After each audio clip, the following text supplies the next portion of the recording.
Growing an e-commerce brand is hard, and to do it profitably is even harder. In 2024, we had some phenomenal growth with our in-house and our client brands. And this year, it's gonna get even harder. So we wanna break down how we scaled 3 of our brands in the last year and how you can use some of the lessons that we learned along the way to do it for yourself. My name is Arsalan, founder at Ecom, where we help scale, grow, and invest into the DTC businesses that we love. And in 2024, we spent $124 million growing our brands and generated $350 million back. And today, I'm going to be showing you 3 of them, what we did for the different stages of growth, and hopefully you can take away something from this video for your own brand. Now, the first thing and the number one thing that you need to understand is your numbers. On a weekly basis, we audit anywhere from 5 to 15 DTC brands, and without a doubt, the number one mistake that we see in brands is that they don't really know how much they're making per sale or what their true return is, what bids they should be aiming for.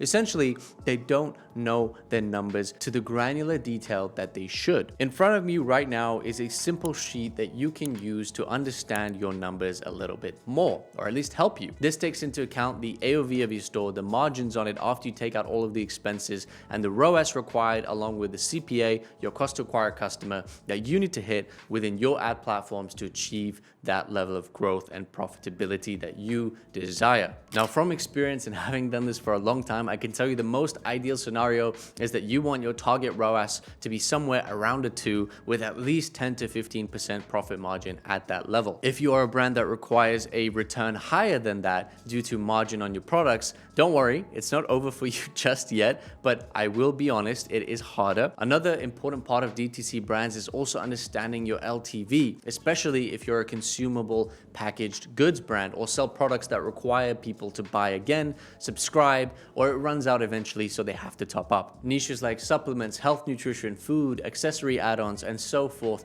will all have these qualities. In these cases, you have to leverage your LTV to actually decrease the ROAS that you need to be profitable for the business on the first order. And yes, I did just say decrease the ROAS required. You might be wondering why. In a moment, I will show you 3 brands that we scaled last year and how we did it following these replicable strategies. You will notice that the bigger the brand, the lower the ROAS to acquire new customers. One of the key reasons being due down to a concept or a theory called the CAC or CPA regression theory. And I would say it's less of a theory and more of a fact in advertising, but let me explain for those of you who might be new to this concept. In the world of advertising on Meta, Google, Snapchat, TikTok, you can plot all of your customers onto a graph. I'll give you an example. Imagine selling to the entire world. Your first customer can be your mother. Now, she won't need a lot of convincing to buy from you. All it will realistically take is for the most you asking her to buy a product, and she would. Now, imagine selling to the last person in the world in the most remote part of civilization. You would need to fly out to them, make the journey, learn to communicate with them, teach them your language that they can understand, teach them about your product, educate them on the benefits on their life due to your product, and then finally try to sell them. And based on that, what do you think would cost you more? Of course, it would be the last person. This is the same concept as running ads to acquire customers. The more you scale, the higher your cost to acquire a customer will become because you end up exhausting the lowest hanging fruit every step of the way. So if you are one of those brands who thinks you doubling your spending will get you more profits, then think again. You need to take into account your cost to acquire a customer rising as you scale and then plan around it. The bigger the brand, the questions change from how do we get a higher ROAS to how do we afford our absolute maximum ROAS. And if you're a little bit lost on this and you feel like your business could do with some guidance or recommendations, our team actually does do free audits. So hit the link below and our team will reach out and do the needful. But with that out the way, let's talk about how we scaled these 3 brands at 3 stages of growth last year in 2024 and how you can potentially replicate some of the strategies that we applied. So brand number 1. Now, this brand was really fun. We've been with this brand for a few years now. They first came back to us in 2022 after hitting 1 million in the first year and wanted to scale aggressively.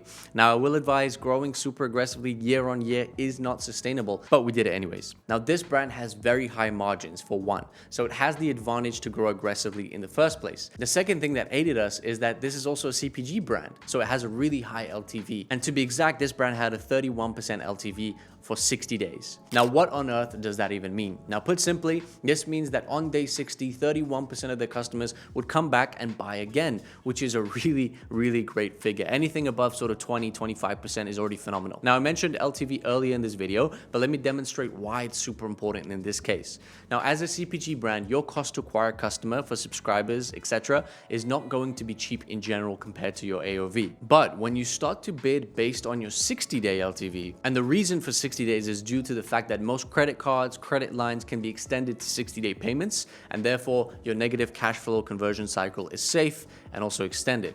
Now, this means that instead of bidding for the cost to acquire a customer of $30, let's say, I can now bid for 31% more, meaning that I can afford to acquire customers for more on their first order because I know that 31% of those customers will come back and buy within 60 days. And if I have my cash flow conversion system set up on the back end, I have a credit line, I have credit cards, and I'm leveraging them, then I'll be just fine by the time that bill is due.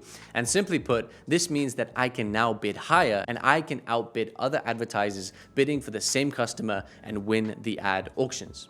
And remember that every ad platform is an auction for the customer. Those who are willing to pay more will win more auctions. And yes, those brands will have a higher CAC, but it's not about how high your cost to acquire a customer is, it's about how do you afford that cost to acquire a customer. And LTV is one of those ways. Now, going back to growth, this is one way we were able to scale this brand further in 2024. It's high LTV, high margins, and the fact that they're also investment backed, so cash is not necessarily super tight for us to be able to scale, meant that we could take the risk and make our money back on a 60-day basis. Now, in addition to that, you top it up with the compounding effect of a business having subscriptions available, then you have a perfect combo of a money-making machine and great investment if you're an investor. Now, for these guys, our main focus over the last year was scaling ad spend within the limits that I talked about and making sure that we had a great functioning and converting website so that conversion rate was high, and most importantly, the creatives were on point, meaning from a data standpoint. And how do you know that you have the best creatives possible? Well, we break it down via the AIDA framework, AIDA. It breaks down via thumb stop, average watch time, and unique outbound click-through rate. And it's all in a hierarchy order, meaning that if you improve your thumb stop, the other two also improve. And for us, we look at a minimum of 30% thumb stop, an average watch time of around 6 to 7 seconds or more, and a click-through rate unique outbound of 2% or more. And that is what we class as a good standard creative on ads. If you beat that, you're on the right track at outcompeting everyone in the industry. And due to that, and having a large volume of creatives that did beat the industry, we were able to scale this brand year on year once more. Now, going to brand number 2, this brand was a whole different approach because the business numbers were very, very different. This brand was within the fashion wearable space. It has a much higher AOV to the first brand, but margins are also a lot lower. It doesn't have a high LTV due to the fact that it's expensive and you don't need to be buying this product every single month, but it did have one great advantage: amazing organic presence. Now, you might be thinking, why on earth does organic even matter when you're talking about e-commerce scale and ads? Well, you're either about to agree with me or be very surprised. There's one thing in e-commerce that we refer to as your percentage of organic to paid ratio. This one metric can make or break brands like this with smaller margins or similar margins. And I'm not exaggerating either. Now, this brand has a 28% of organic to paid ratio, and that is very high, may I add. But they did a great job at marketing themselves and going viral a lot as a result of that. Now, what this means for you as a business owner or as a brand is the fact that you just unlocked more money to spend for your brand profitably. Now, take into account that your cost to acquire a customer is, let's say, $100. If you have a 30% of organic to paid ratio, now what this means for your business is that you now actually have a back-end business cost to acquire a customer of your advertiser cost taking away 30%. So you just unlock $30 of more money to play with to acquire a customer. And that means you could potentially be spending 50, 100, hundreds of thousands of dollars more and make back millions. And that is why percentage of organic ratio is so important. The amount of businesses that we come across that have a negative percentage of organic to paid ratio or don't even know their ratio is quite alarming. If you do want to learn more about how to calculate your percentage of organic ratio, please reach out to our team below. We're more than happy to share some free resources over where you can go ahead and do this exercise. Another reason why this is so important at scale of this business that's in the 10 to 20 million range is that you cannot simply rely on your ads to make your business profitable at that level. Your ads, in fact, at that scale likely aren't going to be profitable or barely first order profitable. As we said, the more you spend, the higher your CAC eventually becomes. And somewhere at that 300, 500K range of spend per month, you tend to hit some form of velocity constraints where you're no longer as profitable as you used to be. And you kind of have to accept that if you want to grow, margins have to kind of come down, meaning that spending does not equal more profits or cheaper customers. So where do you offset that and where does that come from? Well, it's usually three things. You can either improve your store conversion rate, and that's hard to do if it's already good. The second thing you can do is increase your creative metrics. So things like your click-through rate, because if you double that, you've pretty much doubled your ROAS and efficiency overnight. But again, that is also very hard to do, especially if your creatives are already hitting the industry benchmarks. And lastly, you can improve your product margins, but the ability of you making increases by 10, 15, 20% is unlikely. So it's not a great place to put all of your eggs into that one basket. So you've done those three, but where else can you go? Well, percentage of organic to paid ratio is one of those spots. Diversity outside of ads, become viral, word of mouth, etc. Gift your products to influential people that your customers see a lot or consume the content of. Do incentives to share your product further, or maybe get into large-scale affiliate schemes, and find a way to increase that percentage of organic to paid ratio. Now moving on, we have brand number 3.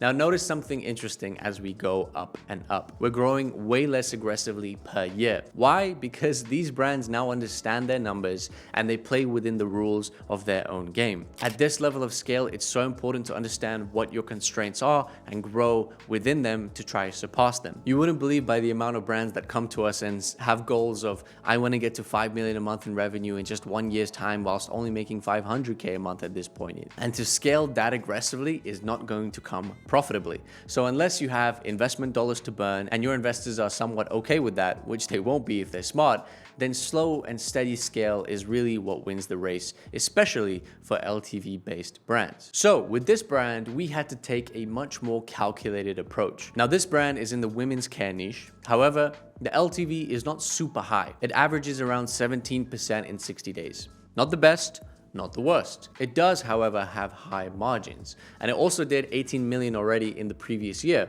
So it had a lot of recurring revenue building up and compounding in the last 3 to 4 years. So what did we do differently in the last year to scale this up further? And how did we end up adding another 6 million for this brand profitably DTC? Now you'd be surprised to know when it came to spending, we actually only scaled spending up by about 6 to 7% from the year before. And yet we made another $6 million out of it and increased our MER overall return. But how? Well, it all comes down to the business fundamentals. This brand has a great organic presence. Percentage of organic to paid ratio is about 25% across the year.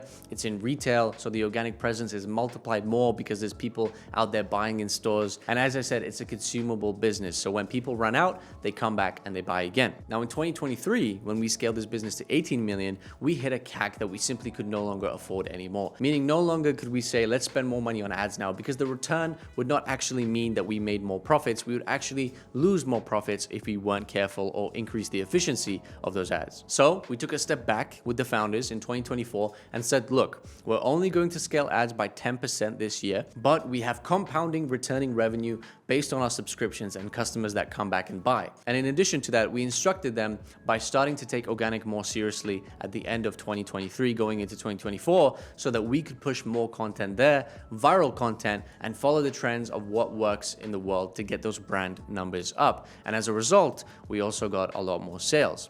And as you can see, it worked. We managed to grow 25% year on year. The brand was happy. We were really happy because the percentage of organic increased way more than imagined. And as a result, we got to spend a little bit more than forecasted at the end of the year with some great margins, more profit, and more revenue growth. More importantly, we got to add on to recurring customer growth, which is all pure profit. And that's that. So if anything confused you, then please do let me know in the comments so I could get back and answer to you. And if you want to learn more about how you can scale your own e-commerce business from 5 to 10, maybe even a lot more, or maybe you're smaller, these principles still apply. And don't hesitate to reach out to me and my team. We do free audits for brands 7 days of the week. And at the very least, we'll guide you and give you our honest recommendations on what you should be doing and how you should be doing it. Thanks for watching once again. My name is Arsalan, and I will see you in the next one.